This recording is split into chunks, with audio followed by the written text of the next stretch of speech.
I hired a market-leading research firm to find out one thing.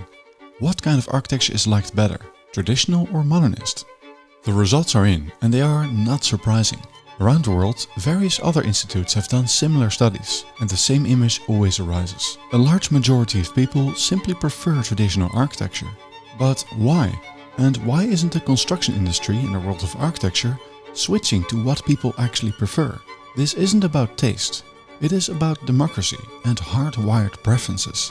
But according to findings in neuroscience, our mental and physical health are also on the line, because buildings around us influence how we feel, what places we are attracted to or repulsed by, and thus how we behave. Aesthetics can make or break our cities. So let's explore the results of these groundbreaking studies and discover why it's time to change how we build. Around the world, countless new buildings go up, and most of them look a bit like this, or like this. But is that really what most people prefer? Ask a normal person about architecture and you'll often hear that they don't like these minimalist glass and concrete cubes. But how many people exactly share that opinion? I started researching this question years ago, but it was a bit frustrating, as it turned out that research about what people like is very scarce. For example, there was one big study done in the US by the National Civic Arts Society showing that 72% of Americans prefer classical federal architecture compared to current modernist and brutalist buildings. This preference for classical architecture existed amongst both Republicans and Democrats, with men and women, and people of all ages and backgrounds.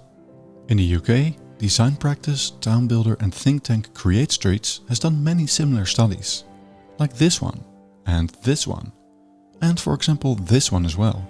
A consistent image appears. Most people seem to prefer architecture based on timeless, traditional design principles. Then there is this Swedish research that looked at various neighborhoods, finding similar results.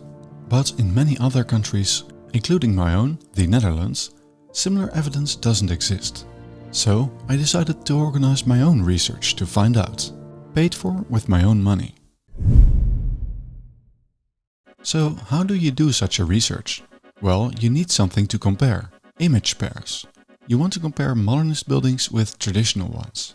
But this can be tough, as you need to make sure the comparison is as fair as possible. Because for example, if one image has more trees than another image, or more cars, or different weather, this might influence the result. Also, the size of the building and the number of floors needs to be similar. You got to compare apples to apples. As much as possible at least.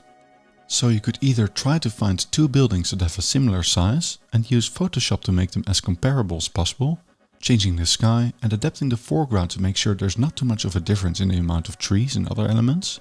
But doing so and finding such pairs of buildings is extremely hard, and you need to take a picture from exactly the right angle to get it right. However, today we have AI tools that can magically convert a modernist building into a traditional one, like Render. I was not sponsored by them, but their tool worked wonderfully for this purpose. Now, I've already seen criticism on this methodology. You're comparing real buildings to AI slop. This criticism completely misses the point and is, in my view, even in bad faith. First of all, I don't propose we design new buildings with AI. This is about something completely different. We're doing research into what aesthetics people prefer. What is being compared is the intuitive reaction of people, their instinctive aesthetic judgment, of one facade based on modernist principles to another, based on traditional principles. Think of proportions, colors, amounts of detail, materials used, facade division, etc. It's not about judging which building is more likely to be built or something, or about which is better architecture. It's just about what people prefer visually. And yes, it is AI generated, but most people don't even see that. They register these different design characteristics. And that one of these buildings doesn't exist while the other does, doesn't matter either. Because in design competitions, it's never a problem to choose between two non-existent buildings. So I selected several buildings, and using this tool created comparison images. I chose multiple buildings in Amsterdam, one in Leiden next to the train station, and a tower in Rotterdam. Also, I chose one new traditional building to convert it into a modernist alternative. All of the modern buildings were completed fairly recently, as choosing the most grimy, depressing brutalist buildings from the 70s wouldn't be fair in a comparison. The AI-generated versions weren't perfect, however. Often weird artifacts were introduced. So I went into Photoshop and carefully edited these out. Also to make sure that foreground elements were all the same. And now I had great comparison images. But what to do next? Now I needed to ask people which one they would prefer. You can go out in the street to ask for people's opinions. Or I could ask my followers to do so. But this would lead to biased, useless results. So the only real option you have is to use a carefully weighed research panel that is representative for the entire population with a sufficiently large sample size. And this is where a research firm comes in. I wanted to use only the most prestigious research firm in the country to make sure that anyone who would see the results would trust in the outcome. So that's why I went with Ipsos I&O, a market-leading firm in the Netherlands. And no, they didn't sponsor this video either. They were incredibly helpful with setting up the study. And they would distribute the images along with the questionnaire to their own I&O research panel. So after everything was prepared, the study was sent out. And a couple of weeks later, the results came in. Now, before I show you what the results were, if you are interested in how we can create better cities and make our environment more beautiful, you'll love our email list, the City Builders Blueprint. You can join with the link below. And if you love beautiful architecture and urban design and want to make a difference in our cities, but feel powerless when seeing what is happening, consider joining the Aesthetic City Academy. The January cohort is still open to the end of the month, so join before we close again. So let's look at the results. I got email from Ipsos I&O and there it was, a spreadsheet with all the outcomes. When I saw the results, I knew that this would change everything. For every single comparison, the traditional option was preferred. And not by a bit, but massively.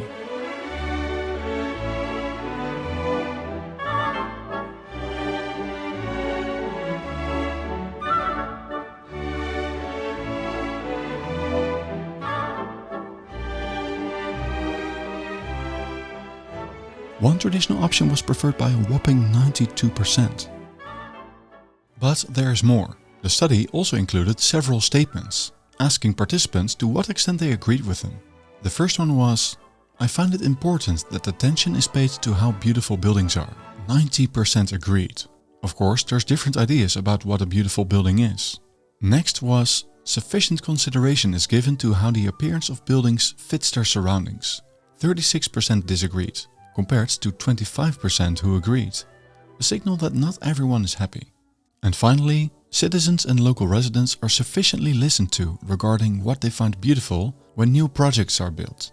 Here, 45% disagreed versus 10% agreeing. This shows that a large proportion of the population is unhappy about their voices not being heard. But the study also had some open-ended questions, which gave us an insight how the respondents thought about architecture. For example, people experience brick as warmer and more homely, and have a preference for natural textured materials. Rounded and softer forms, playfulness and variation, rhythm in windows and facades, brickwork detailing, and ornamentation were mentioned positively. There was also a clear dislike of grey, black and white, large surfaces of glass or steel, extensive glazing and sleek modernity, which were described as cold, sterile, dull, blocky and office-like. Although this is just one study and more similar studies need to be performed, these outcomes cannot just be ignored. This should change everything, at least if we're going to build more democratically. Which brings us to the next part of this video. So if people prefer traditional architecture so strongly, then why isn't it built more often? Looking at most big new construction projects, they're all modernist. Most architecture, especially big buildings like offices, government buildings, schools, and large apartment buildings, are mostly modernist. Beautiful traditional cities like Utrecht and many other towns are slowly but surely getting maimed by alien buildings that do not respect what was always there. Nor the scale, nor the materials, nor the cultural references or the ornament, or anything else really. Under the guise of innovation, disposable, generic, out-of-place buildings are forced on some of the most beautiful cities in Europe. And as it now turns out, that type of architecture isn't even preferred by people. How can it be that we're still building these unpopular buildings? Over the last 80 years, modernism took over as the new main form of architecture. I made a video about this, check it out here in the link. All previous knowledge of architecture that was amassed over millennia, from proportions to ornament to composition and traditional building methods, was thrown away and replaced with industrial techniques and a new ideology. But these ancient principles didn't lose their potency. They are a sort of DNA that leads to buildings that we find pleasant. I'm not talking about architectural style, like neoclassical buildings or German vernacular houses, but these principles are an underlying set of building rules. A sort of toolkit of tools that can be applied in endless new ways. Think of proportions, detail, warm colors, ornament, composition rules and complexity. My theory is that it's these principles, this underlying DNA, that leads to the attractiveness of traditional buildings, and that explains the results of this study. However, in schools, students are only taught modernism, leading to a professional class of architects that is completely disconnected of what regular people like, because they are disconnected from the principles that are not taught anymore, that lead to buildings that people do like. This mismatch or gap between designers and the population is called the design disconnect, and that explains why there is so much misunderstanding between architects and laypeople. In fact, this was one of the reactions that appeared on LinkedIn when I shared the study. He said, and this is why we shouldn't ask the general public their opinion on this. But the thing is, we have mounting evidence to show that modernist architecture is strongly disliked by a majority of the population. And not only that, there is increasing neuroscientific research showing that modern environments can be linked to stress and other negative health outcomes. These kinds of studies should no longer be ignored. If we want to build democratically, we need to listen to what people want. Architecture is not just an art that can be performed by individualist architects. It is a form of public service and needs to respond to public sensibilities. A painting in a museum can be ignored. A building that stands in a city for 50 to 100 years cannot be ignored. It is imposed on us. We have to live with it. So what we build should at least be liked by a majority. It's fair and common sense. Imposing architecture that the majority dislikes on a population is a form of tyranny. There, I said it. If architects want to do their experiments and innovate, they can turn their designs into graphic art, make 3D models or paper models and show them in an exhibition somewhere. But what we build for the actual population should be treated more carefully. And no, people will not suddenly start loving and preferring these faceless minimalist designs. There is simply too much research showing that we are hardwired not to like them. I expect another video about that very soon. There are even signs that NIMBYism is strongly connected to aesthetic preferences. In other words, built beautifully because it lowers opposition against new construction, helping to solve the housing crisis. But we should go one step further. We must reform architecture education and start teaching architects more than just innovation and limitless self-expression, but again teach them the time-tested principles that lead to buildings a majority likes. To have a real diversity of thought in universities, instead of only showing one way to do architecture. Anyway, what must happen is this. Take this study and others like it serious. Do more similar studies to discover what people like, and change building policies according to this. Build democratically, instead of forcing unloved architecture on your population like a tyrant. And finally, reform education. The data is clear, and people have had enough. Help by sharing this video and sharing the study which I linked below, in Dutch and English. Also, don't forget to check out our newsletter, or help by making a difference and join the Aesthetic City Academy. Join before the cohort closes. Find the link below. Thank you and see you in the next one.